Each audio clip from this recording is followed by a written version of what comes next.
Okay, it looks like we are live. We are just waiting a few minutes for people to pop in. Looks like the text just went out. People are starting to come in. Welcome to another session of the Music Entrepreneur Club. We're here every Monday and Thursday. DJ Payne One hosts our Thursday sessions for producers. Eighth Life, I see you in the comment section. What's going on? If you're new to this session, no matter where you're tuning in from, whether it's Periscope, Twitch, YouTube, Twitter, if you type in the comments, I should be able to see it. So let me know where you're tuning in from. Looks like we have some more people popping in. We'll get started in about 30 seconds or a minute. But appreciate everybody tuning in. I see more people are popping in. Today's going to be another great session. As you know, we bring very quality people to the table. So that you don't have to hear from me all the time. So I'll introduce my guest in a second, but thank you everybody for popping in. Jose, I see you tuning in from Facebook. DP, is you with me? I see you on Twitch. What's going on? Lots of familiar names. Appreciate you guys always popping in every single week. Are you guys getting the text, or are you guys just remembering this is what we do? Let me know if you're getting the text or if you're just remembering this is what we do every noon on Monday. GeorgeLife.com, as always, appreciate you popping in. King Swisser, what's up? See, yeah, it looks like some people are getting the text. Yeah, I think the text is pretty effective. All right, looks like we got a good amount of people in here now. Today we have another special guest that I was only recently introduced to, but I did my Googles, I did my research, and I saw that she has a lot of great experience, a lot of knowledge to share. Suzanne Paulinski, is that yes, pronounced it correctly? Hi. Okay, awesome. Welcome to the show. Thank you for joining us. Thanks so much for having me. I'm excited to be here. Yeah, we have a great community. Lots of really dope artists. Obviously, they want to learn more about the business as well. So we are here to try to help them create businesses out of their music. So before we jump into some questions, can we just get a little background on who you are and what you do? Sure thing. So, hey everyone, my name is Suze. I'm Queens born and raised. I've been in the music industry as of this year, 20 years. So I don't know where that time's gone. I got my first degree at Drexel University in Philly. It was in music business. I then went on and got my master's in psychology, and I'm currently finishing up my master's in social work. So I use that all together to help artists become entrepreneurs, but in a way that doesn't burn them out and overwhelm them. And even if your goal isn't to be an entrepreneur, maybe you want to work at a record label, maybe you want to work at a booking agency. I've been the label employee and I've been burnt out pretty badly. So my whole goal, no matter who I work with, is to help them navigate their work-life balance so that they're not burning out and they are really loving what they do. The music industry is not easy. We come in this industry because we love it. So how can we navigate the hardships of it so that we still love it 10 years from now, 20 years from now? So that's basically what I help people do as a productivity and mindset coach. Nice. Yeah. So when I was coming out of college, I was going to go into the investment banking industry, and New York, being that you're in Queens, like New York has a very like go, go, go. Right. If you can make it here, you can make it anywhere type attitude. And there's a lot of that I think is true. But the West Coast has more of a laid back vibe, still productive, but a little more laid back. We're in shorts, things like that. But I think it's, sometimes you do have to slow down to go faster. Yes, 100%. Right. You do, like too much is just, is going to, like you said, burn you out. So the music industry is a lot like that, especially in the hip hop like scene where everybody's talking about grinding, team no sleep, things like that. What is your perspective on that kind of messaging? It's funny you brought up hip hop culture with that, because I started in hip hop. That was where I got my start. That is where even after I left the labels, I started my own hip hop label, and we focus on hiptronic electro hop. And I worked in the hip hop genre for a very long time, the first half of my career. And, now what I promote with the Rockstar Advocate is what I call redefine the hustle.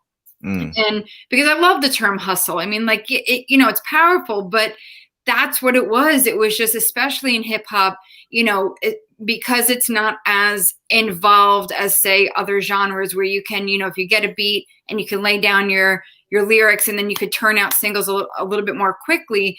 It's this pressure to be like, well, I got to release a single every couple of weeks, or I got to get the mixtape out, or I got to do that. And I've noticed a particular pressure in the hip hop genre that doesn't necessarily exist in other genres. And that's kind of where the Rockstar Advocate started. My very first clients were all hip hop clients, because it's so prevalent to burn out and to hustle and grind, because you see everybody else doing it too. And so, yeah, that's definitely something that affects almost every artist, but particularly in hip hop, it's pretty big. Right. I think we're actually starting to see some of the successful hip hop moguls or artists like starting to realize the importance of health, right, and wellness, and like pulling back sometimes. Right. I think I've even seen Diddy mention something, because he was, and he might still be more of like, hey, go, go, go, no sleep, things like that. But he's definitely dialed it back a little bit over the years. And I think that's super important. You'll see it a lot with, Rihanna. She used to come out with a single every single month, and then she stayed back. Nicki Minaj used to, go real hard in the beginning on putting out singles constantly. And yet Diddy has started to talk more about the self-care life. Gary V, used to be all about working 24/7, and he's changed his tune over the last couple of years. So there's a shift happening for sure. Yeah. For sure. So since you've been in the music industry for 20 years, obviously lots of things have changed. Right. Social media has definitely changed the game. And with social media comes a lot of opinions and a lot of immediate feedback on music, and I can imagine, I'm not an artist myself, but I've worked with a lot of artists very closely, and I see the impact that some of this negative feedback has on them. Right. Is that something that you talk with artists about? Like, how do you coach them through how to deal with negative feedback? Right. That's a really great question. It's something that comes up a lot. Whether it's online or it's at a show or it's just from friends and family. And I actually have my podcast, The Musicpreneur Mindset. We're in season 4 now, but season 1, I think it's episode 16. It's called When Loved Ones Just Don't Get It. And we talk a lot about how to deal with negative comments, because an online troll, that doesn't feel great. But I can tell my clients, listen, it's online. They're hiding behind a computer screen. You got to have a tough skin and let that go. And for the most part, that'll work, right? But when it's somebody you care about, I remember when I was starting this business, my dad, rest in peace, used to call it the funny money business. He was like, oh yeah, that's that funny money. Good, get a real job. And that can sting. That can really sting in the moment. And so how do you deal with the people closest to you not getting what you do, not really thinking there's anything viable in what you're doing? And so, I created a worksheet that goes with the podcast. It says 7 ways to politely tell people to shut the F up. And so you really have to understand. I always tell my clients, reframe your mindset there. They are not, and this is tried and true, I guarantee you guys, this is where it's coming from. It's not about not believing in you. People are saying stuff because they're scared of what they want to do. They're jealous to see you doing it, and they don't have the courage to do it. And they're scared for you because they're scared for them. And so that's their way of caring about you. Like, hey, I wouldn't do this because this is super scary and I don't trust it. So I don't want you to do it because I care about you and I'm scared for you. So I'm going to talk you out of it. Right. And so it comes out in different ways that sound mean or judgmental or just careless. And they don't usually intend to sound like that. And there's that whole thing, hurt people. So, it's a whole mixture of those things. It's all on them. Everything that anybody ever says to you is always a reflection of them. So what I tell my clients is to really look at what somebody's saying to them, flip it, and say, okay, what is that really saying about them? and then I can let it go and move forward. And I think that's really what's at the crux of it. Right. No, I think that's important, but also this is a career that is not easy, Sure. right? Like more people will fail than succeed in this industry. That's just, this industry attracts a lot of people because it seems fun and it seems glamorous. So how do you, like, what do you say to that? Like, yeah, you're balancing these comments that are coming from people, but the reality of your industry is it is very difficult to be successful. Right. So there's a couple of things to pick apart there. One of them is, listen, I always tell them, the minute I hear from someone, oh, can't you do it? Or like, can I hire you to just like do this part for me? Like, I know you're explaining to me how to do it, but like I teach people to fish. I don't fish for people. So when they come with me with those things, I say, oh, okay, that's a big red flag for me. Because if you're not willing to do the work, even the parts of it that you hate, I hate those sayings like, do what you love, you'll never work a day in your life. Bull. Right.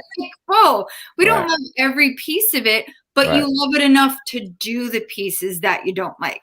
So when they start saying that stuff, I'm like, dude, you're at the beginning of your career. If this is not fun or enough to get you motivated now, you're not going to do it later. So if you're saying, oh, I love it, I just hate doing the business part, or I love it, but I just hate this, or I hate that, then you have a very expensive hobby. Right. That's not a career. A music career is the business and the art.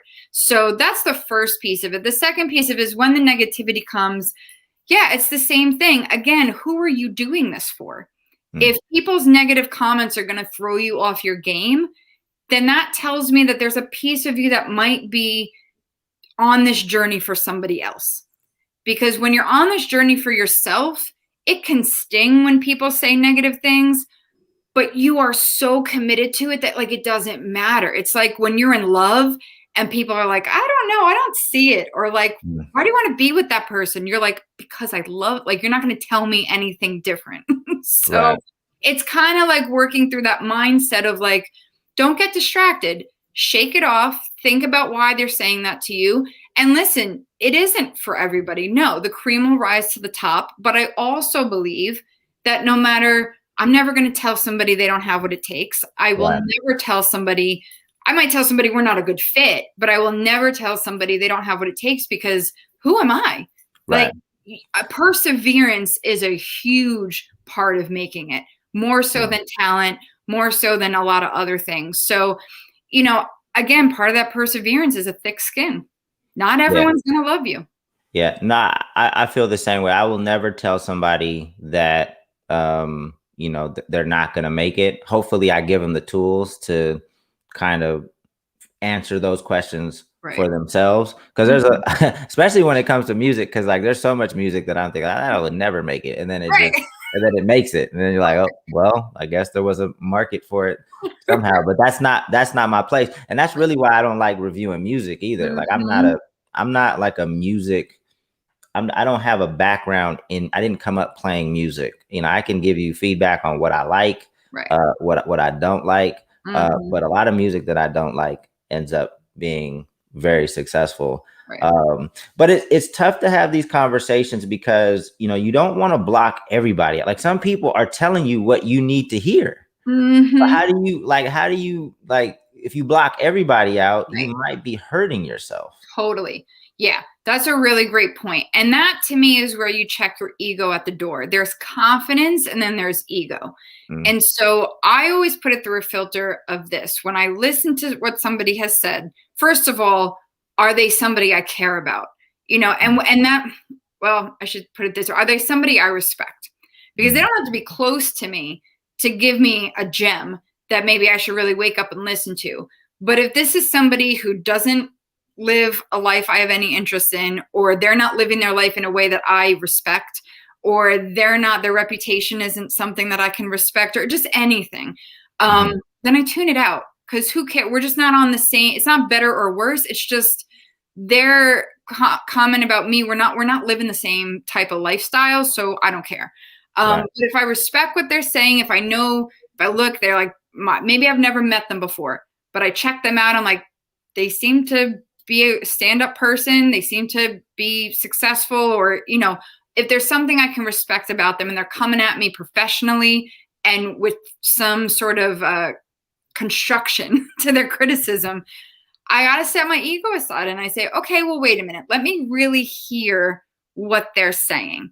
Mm-hmm. And then I've got my board of directors. Now that's going to look different for everybody. For me, it's like my college roommate and my other best friend and, you know, my cousin who I'm really close to. So like I asked my board of directors, listen, somebody said this to me recently. Do you agree with them? What do you think? Because I got to get out of my own head.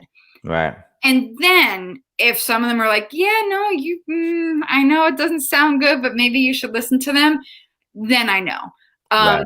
Otherwise, if I see that it's coming from a point of jealousy, or I see that it's coming from trying to trip me up or distract me, then I just tune it out. But you'll know, I think we got to trust in our gut, and that's why you got to put the ego aside. If somebody says something that gets you so revved up that you're just like, then they've hit something. Right. And so that's when you really got to look at it. Right. Yeah. So obviously mental health is a huge concern in music. Is it, like, just from my experience, I mean, I've met and interacted with a lot of people that have had, you know, mental health issues. Is it more prevalent in music? Like, statistically, is it more prevalent with musicians to have mental health issues? And if so, you know, I'm sure we can guess at why that is, but why is it? I'm gonna fix my seat here, sorry. Yeah, so like, for instance, depression rates and suicide rates are heavier with musicians and with other creatives in general. And there's a few reasons for that, but in essence, number one, if you think about it, even an actor or actress, right? I always use this example. They are reading off the page what somebody else wrote. A musician, for the most part, 90% of the time, is creating something from in here. So when somebody criticizes it or says something about it, that hits different, because you've opened yourself up, which not a lot of people have the bravery to do, and somebody just tore you down. So, you know, that's a piece of it. Also, musicians usually find that outlet because of some trauma in their life or some hardship, and music was the thing that got them out of it. That's why, you know, music heals. Music is the universal healer. But when you become a musician and you decide to make that your life course, it is difficult. It's one of the hardest industries to be in, and it is putting your whole soul out there for people to pick apart. And so you're usually already dealing with somebody that's very sensitive to begin with. Their emotions are right here. That's how they're able to, that's the gift, but it's also the curse, because that's what they're able to pull from. But when it's out there, you're more vulnerable. So a lot of that has to do with it as well. And just the fact that, again, we are in an industry that does not, or at least hasn't for a very long time, promoted self-care. It's starting to. But, you know, I started it in the major labels. I had 5 vacation days for the year. I was making less than $28,000 for the year. And I worked 16-hour days. And my life was non-existent. And when you got upset about it, it was, you know, like I have this other episode, I quit my job 5 times, because when I quit my first job 5 times, they kept saying to me, good, leave. People are lined up around the block. They'll take your job in a second. You think you're special? Keep it moving. And so it is a competitive, or at least they want you to believe it's a competitive, high octane industry. So when you're not getting enough sleep, and when you're not eating right, and when you're touring and you're not, you know, the most accidents that happen on the road from people falling asleep at the wheel are truck drivers and touring musicians. So we have like some of the highest sleep deprivation rates across the industries. So when your body isn't okay, your emotional stability is not okay either, again, which leads to you're more vulnerable to anxiety and depression, because your whole emotional regulation is off. So those are the main reasons. Yeah. So what are some tips or advice, you know, for people to kind of maintain a healthy mental state? That that you have for folks? Sure thing. I just want to buffo on the beat, just buffo on the beat. Yes, it is based on data. They've done many studies on this stuff. So I just wanted to clear that up. So some of the things you can do, again, I always tell my clients when I help them manage and create their schedule, you are not planning in a 24-hour period, which I think screws a lot of us up. We go to make our plans for the days and we think in 24 hours. So we put a bunch of stuff on our to-do list, or we think to ourselves, I'm going to get this, this, and this done tomorrow. I'm going to hustle. I'm going to grind. It's going to be awesome. You don't have 24 hours. You have 4 to 6 hours on a great day. And if you have a full-time job, you probably have less to really work on your music career. And that's okay. That's not bad news. Parkinson's law tells us that the less time we give something, or work expands to fill the time we give it, is the law. So the less time you give something, you'll actually likely get it done because you can super focus in on it and knock it out. And so don't be discouraged if you don't have a lot of time in your day, but you want to be realistic, because that is something that can set us off, get us anxious, feel burnt out, feel overwhelmed, only because we're not thinking realistically. So that's the first thing. And then the second thing is to give yourself 6 to 8 hours to rest. And so if you're telling yourself, I can't, I got so much to do, you really don't. When you really look at what has to be done during the day, you can manage to get at least 6 hours of sleep. And that will help you make better decisions. It will make you better creatively, and it will just make you more pleasurable to work with. And relationships are a huge part of this industry. So those are really the two main things, is to be realistic with your time and get more sleep. You know, on from that, there is meditation and journaling and tapping and, you know, going to therapy and eating right. You know, there's endless stuff, but those are the two really important pieces. And exercising, I would imagine. Yeah. Exactly. Staying in good physical shape. Exactly. Touring definitely takes a toll. Like when I used to run a label, and we were pretty successful, you know, touring as well. So we've, you know, driven all over this country, and it threw me off because it definitely, you know, you're not able to get the same workouts in. Your diet, you're not able to maintain, you know, and then because we started off in a van. I think most acts start out in a van. You know, it's really just 4 of us cooped up. We don't have the most money, so we're probably sharing a hotel room. So now where I have when I'm not touring, I have all this space to do what I need to do throughout the day. Now you're going on the road for 2 months. You're in a van. You're in one hotel room. You're all cooped up. So it really has it had a negative effect on me. It changed my mood, for sure. You know, because you're at everybody's throat because you're cooped up with everybody. Is there anything specifically related to touring that if you're going out on your first tour, like you have any tips on like how you should prepare for the road? Because it's a different experience. Right. Totally. And, you know, I actually started the Rockstar Advocate with touring musicians. One of my first clients, the thing that we dove into is what we called post-tour depression. And that's a real thing. You know, not a lot of people give it a name, but that is a real thing. And so we put the name to it, post-tour depression. But, you know, just coming off of tour, going back to your apartment that you subletted that's now trashed, or losing your day job and having to find a new job, and your girlfriend or boyfriend or partner, you know, is really needy because they haven't seen you, and you're just used to being on the road, and now everything is different, right? So there's that adjustment. But while you're on the road, one of my clients that I worked with on this, we helped her figure out, you're going to be in a different city or a different hotel or a different couch every night or every couple of nights. And so your body, we are creatures of habit. You might like the excitement of being in a different city all the time, but your body is like, what is happening? Same thing with your emotions. So when your body is feeling like, your emotions are also like, I don't know, I'm scared, this is new. You know, we are still animals, so we crave the familiar and the safe. Even though as creatives, you crave the excitement and the differences. So you're in a new city, you're eating different food you're not used to eating, you're seeing new people all the time, and so your emotions are like, ooh.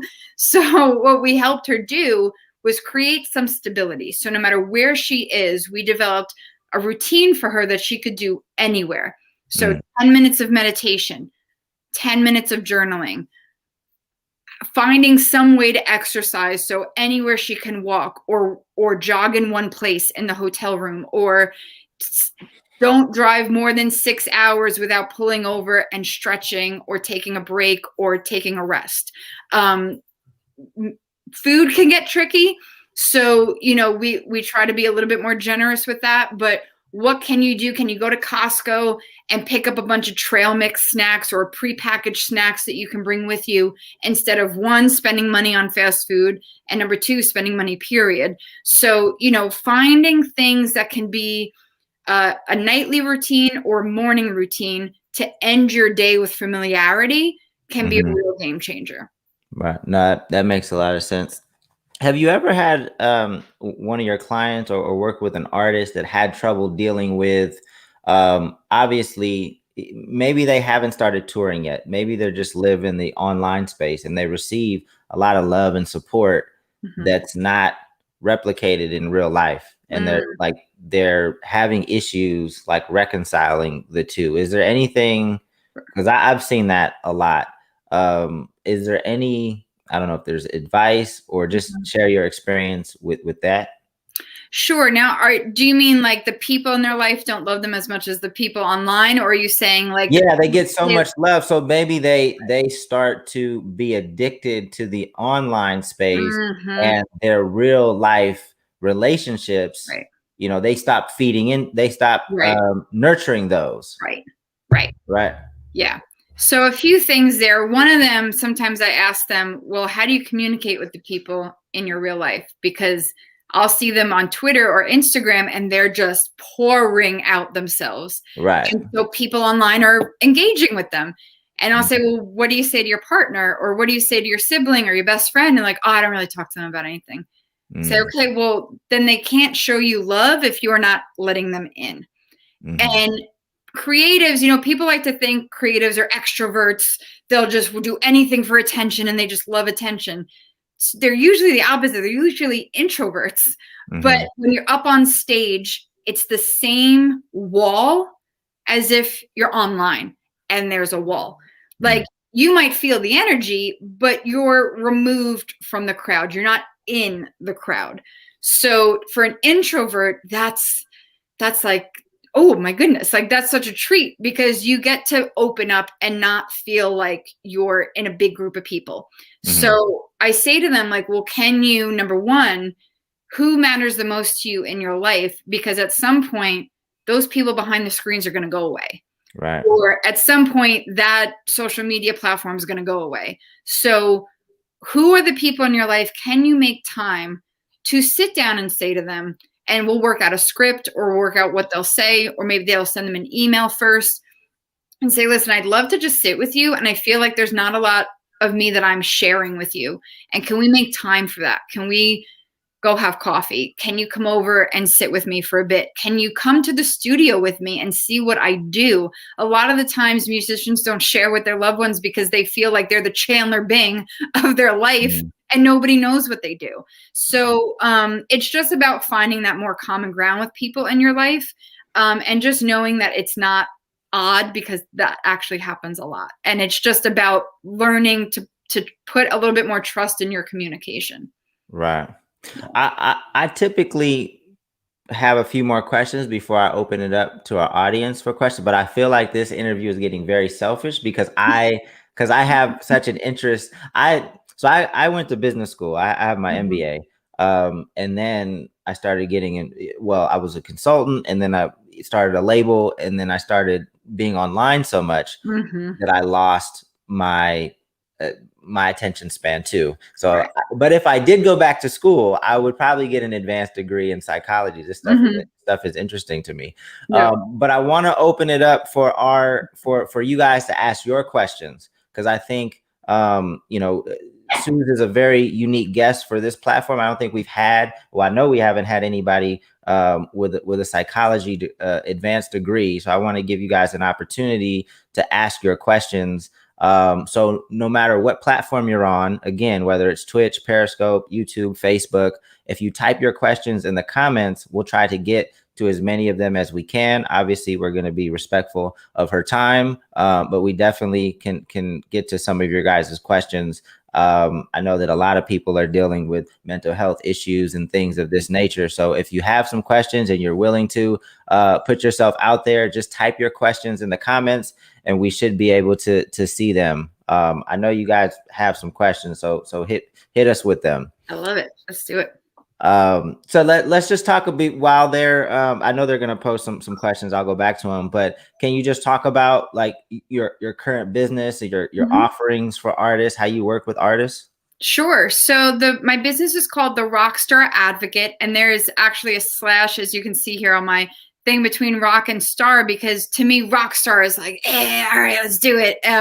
But it's actually I'm all about grounding you to reach your full potential. So that's where the rock star thing kind of came. And so as a mindset and productivity coach, I work with people. I have a group program called Rockstar Slackers. So it's an accountability and coaching program on Slack.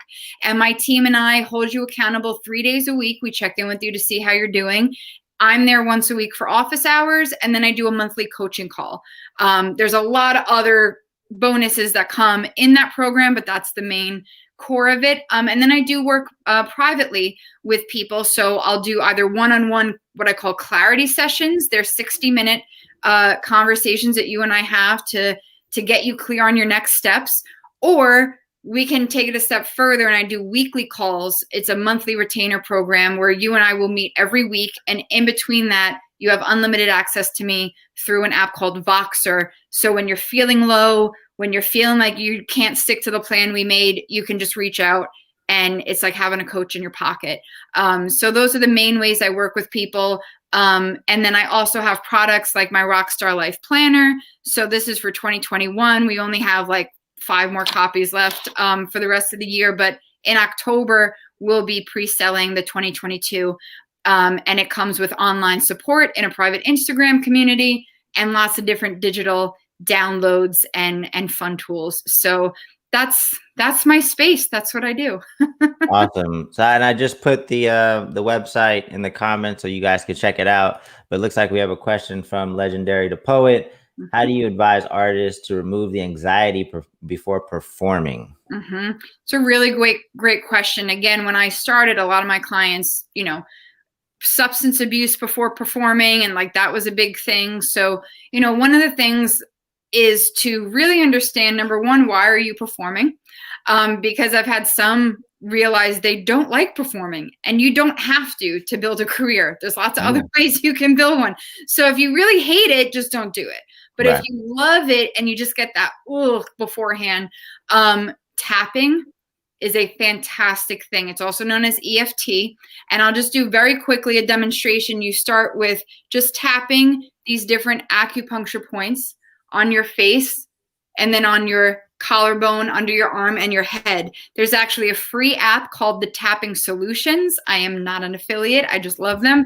And they also have a free YouTube channel. So tapping is huge. It is a game changer. It takes about 3 minutes really to do it. You can do it for as long as 15 minutes.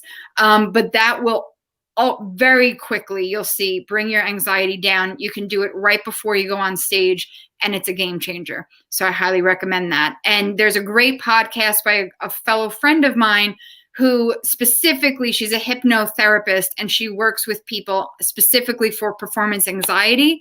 And it's called Dare to Be Seen. Dare to Be Seen podcast. She goes into all those things. Nice. Super helpful. Let's see. We have another one. Let's see. Bufo says, how does she feel about cannabis use in the industry? From her experience, is it more of a burden than a blessing, or vice versa? Great question. So again, it's all about the use. It's all about how often you use it, why you use it. I know it has a lot of medicinal purposes. I personally don't smoke. Majority of my friends do. I have no problem with it. It's some people take, prescription drugs to handle their anxiety. Some people use meditation or tapping. Whatever works for you, just be aware when it gets to be too much, when you're just like, oh, I can't. Missy Elliott had a great interview about this about 10, 15 years ago. She said, I like weed, but it was becoming like I couldn't go to the studio unless I had my weed, or I couldn't lay down a song unless I had my weed. And when it becomes that, then you really want to look at it. But Absolutely. I mean, if it works for you and you don't feel like you're abusing it, you feel like it's not hindering how you get through the day, it's helping you. That's how I think you know if it's a problem versus something to help you. Yeah, no, I've worked with artists before, and I could tell it was becoming a crutch. Yeah. Um, and their moods change so Mm, fast when they don't have it. yeah. Um, it definitely became a detriment Right. to his career for sure. So I just think you have to have really solid people around you that are willing to tell Mhm. you the truth about anything, really. Definitely. Because sometimes you can't see this yourself. You can't, Mhm. you slipping into a space where you can't really acknowledge yourself what's happening. Right. You kind of have to depend on your team, your board of directors, as you call it. Right. So I think that's super important. Yeah. Let's see. Boss Life Beats asks, how do you deal with people hating on you because you want better for yourself? Right. And is So, that the reason? Do you right. think that? Right. You have to see. I mean, yeah, it's number one, is that why they're hating on you? And number two, it could be. And if that's what it is, you gotta be willing to let people go. And Mm, you gotta be willing to say, like, have a good one. Peace be with you. And because you are, I think it was Dale Carnegie who said you're the average of the 5 people you spend your time with the most. This is why a lot of people don't succeed, because that means, and I've experienced this very much firsthand, when you, like, a lot of my friends, high school friends, elementary school friends, sometimes you're in a different trajectory. hmm And it's one thing, they don't have to come with you, but they can support you. If they can't support you and be happy for you, that people then keep playing small because they don't want to say goodbye to the people in their life. But hmm here's the thing, if those people really care about you, you can go off and do your own thing and they will still support you and cheer you along. So if people are hating on you because you want to better yourself, good, keep bettering yourself and they'll be out of your life soon enough. Like, Right. that's how I look at it. And related to that, and I just made a video about this yesterday or a few days ago that I'm going to post eventually. Like sometimes you have to let fans go. Like Mm, fans over time, like you will yep, lose fans over time because you're going to grow and mature as an artist. right. And sometimes fans think that they deserve to dictate how you develop as an artist, and they get upset. So it's natural to lose fans in this process. So understand that is a natural part of the process too. You're gonna gain and lose fans your whole career. Right. So don't let them have a stronghold on dictating how you develop as Mhm. as an artist or as a young person. Totally. Cool. All right. I know there's more questions. I probably missed some. Let me scroll back up. It says, any advice for a small independent touring rapper? That's kind of vague, George. Give me something more Yeah, we need a specific. little bit details. What area? What are we talking Give me something more specific. about? Um, Please follow up though. Let's see. Lots of comments, but I'm not seeing any other questions. Is there something that we didn't dive into just yet that you were like, hey, we need to explore Yeah. this? One of the things I always like to tell people is, listen, there's a whole lot of advice out there. Like, there just is. And back when music conferences were still happening, I used to say this all the time on the panels. As for example, a musician would raise their hand and we'd be on a panel with a YouTube expert and an Instagram expert, and then me as a mindset expert and a booking agent expert and all these people, and they'd say, what should I do next? And I'd always interrupt everybody because I knew my fellow colleagues would be like, you need a YouTube channel, or no, Instagram's really the place to be, or you got to be booking shows. And I would always jump in first and say, listen, first of all, that's not the question you should be asking. Hmm. Anytime you hear the word should, my very first business coach taught this to me. It was invaluable. Should be treated as a 4-letter word. Hmm. Should, when you hear that, it's like you're now giving up control of the direction of where you're going. So Hmm. if somebody says you should do this, well, wait a minute. Do I want to do it? Do I need to do it? Does it fit my goals? So I said to that person who raised their hand, I said, well, wait a minute. Before you ask us what your next steps should be, what is your goal? And Hmm. if a coach or somebody who's giving you advice that you're paying for doesn't ask you that, go the other way. Because the YouTube guy who says start a YouTube channel, he's not wrong. You can absolutely build a career off of a YouTube channel. The guy who's like, do Instagram, live, breathe, and eat. Instagram is the way to go. Yeah, you could. You could also do it by playing live shows. The thing is, where do you want to be as an artist? What is your dream scenario for your career? Then you got to walk it back and reverse engineer it and keep breaking it down. And then ask the question, okay, listen, I'm trying to do this. I can break it down to this point, but then I get stuck. What can I do to help me get to this point? And that's the questions you want to be asking. So filter the advice you get. I could be saying stuff today, guys, that might not completely fit your needs. And I see, thank you guys so much. I see in the comments, like, this is a gem. I love this. Thank you. But there might be something I'm saying that you disagree with. That's great. That's okay. It's not a one size fits all thing. So get used to owning your career and filtering advice. You don't have to take everything somebody says. You can say, I like that piece of it. This doesn't resonate with me. I'm going to question that or come back to it, but I'll take this piece. Because too often you'll hear something, you'll take it, and then somebody else will say something, but it's contradicting. That other person wasn't wrong. They just do it differently. Right. So you just got to filter things and just trust what resonates with you.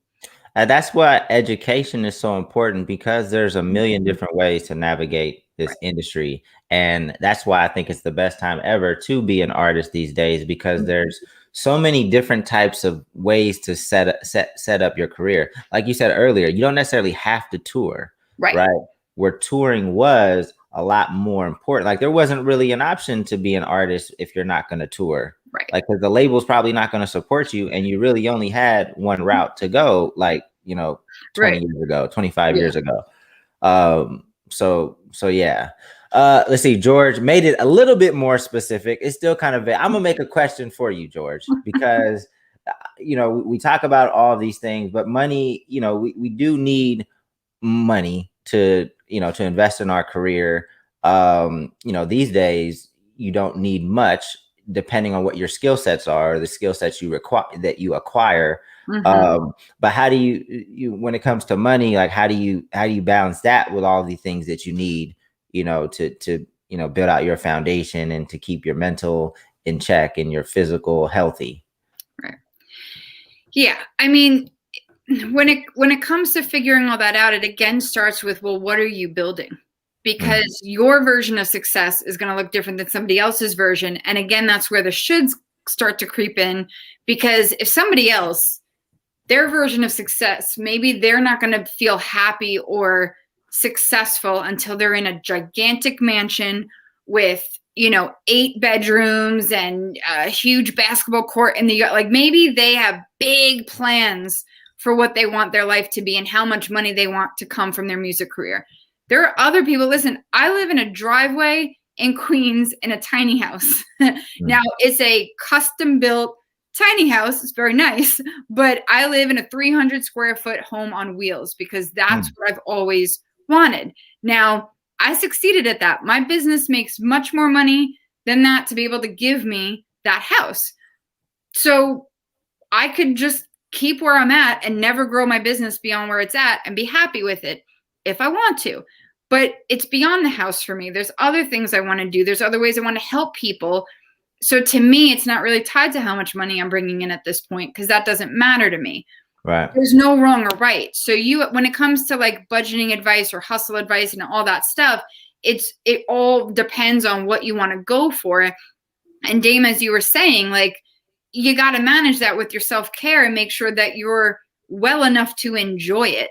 Right. Because for the first 10 years of my career, I was doing the hustle burnout and I cut everybody else off in my life. I was 24/7 hustle and I wasn't enjoying any of it. And I was so unhealthy and I was so pissed all the time. And I was so resentful of this career that I loved.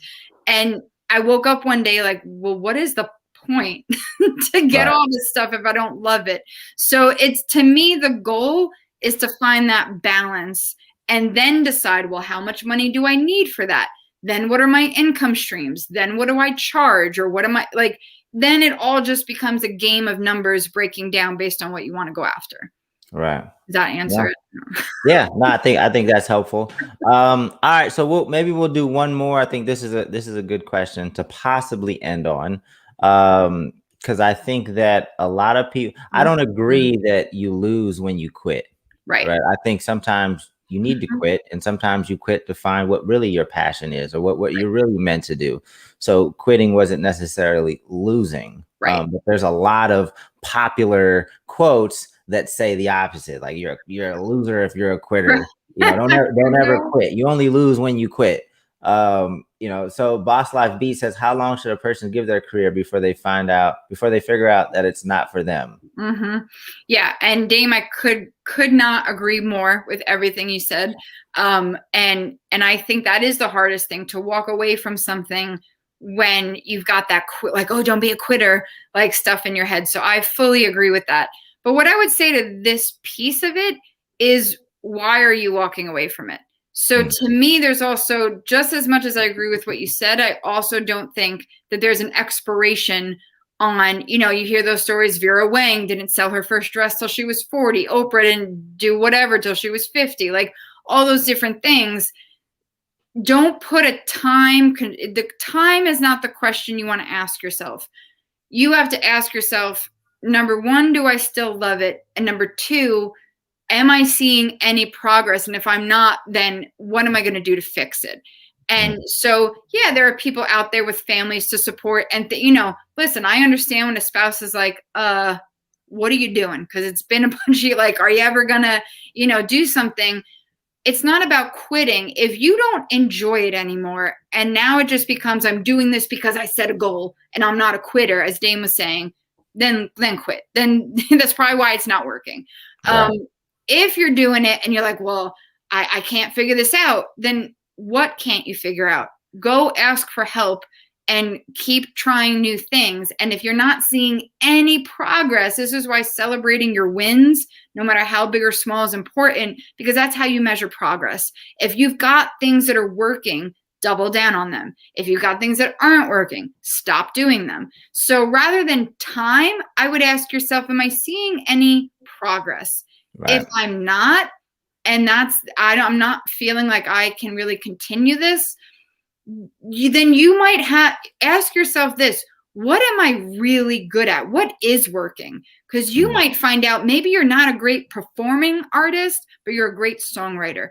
Go write songs for other artists. Go license your music. You might find a gold mine in there, but you kept thinking that you should be a performing artist. So just evaluate your strengths at that point. That's what I would say. And we have the best time to do that because we get instant feedback on everything that we do. Like we know what's working. It's not like we do something and then we're waiting super long to figure out if it's worked. Like, no, we posted it.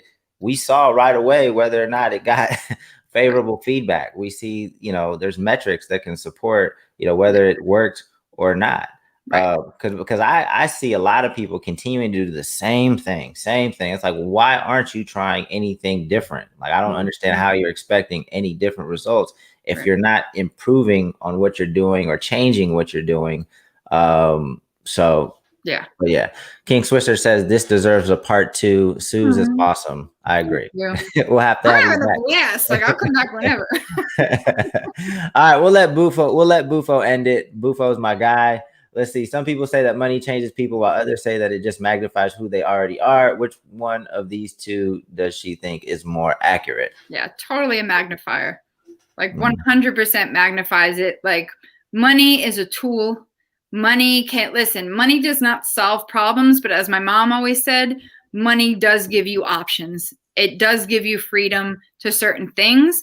But if you were a jerk before you had money, you're going to be even a bigger jerk when you have the money. And that's just what it is. I really don't think money, there are sometimes you might get swept up for a minute, but I don't really think money can change who you are as a person. You might have just been better at hiding it because you had to eat crow because you didn't have anything else to eat. Right. And when you don't have to, you let out the real you. I mean, you know, that's what I think. That's what I would say. Right. No, I would agree. Suze, it was a pleasure. I really Thank you so enjoyed much. this conversation. Like I said, if I did go back, if I had to go back and get an advanced degree and I can force myself to read big books and long like case studies and things like that, like I just don't have the patience. Yeah. I have to get back to meditating and things like to develop that patience again, because I just feel like, you know, I probably couldn't sit through a lecture at all. So it ain't easy. I'll say that. it's really not. But thank you. Thank you for your team for reaching out. Yeah. Thank you for joining us. I'll definitely stay in contact. As you have, if there's ever anything new, if you write a book or if there's any new developments in your world, please circle back so that we can discuss what's going on. For everybody else, you have a session on Thursday with DJ Payne One. I'm not sure who his guest is, but next week I have Eric Abel, who's a booking agent. We're going to talk about how COVID has impacted touring, and what are the new challenges and opportunities for getting back out on the road. So that should be an interesting discussion. And then after that, we have an artist named Piff Marty, who has had a lot of success on social media. So he's starting to catch his stride, doing a lot of things successfully. So hopefully you can learn from him as well. But Suze, thanks again. I will be in touch. And yeah, enjoy the rest of your week. It was a great way to kick ours off. Thank you. And everybody, thanks so much for your time. Come DM me on Instagram at rockstaradvo, and I'm happy to answer more of your questions. So thanks so much. Let me type that at rockstaradvo. I just put it in the comments. That's pretty much all her socials, that's Twitter, Instagram. Okay, everything. Cool. Yeah. Cool. All right. Till next week, everyone. See you guys later. Peace.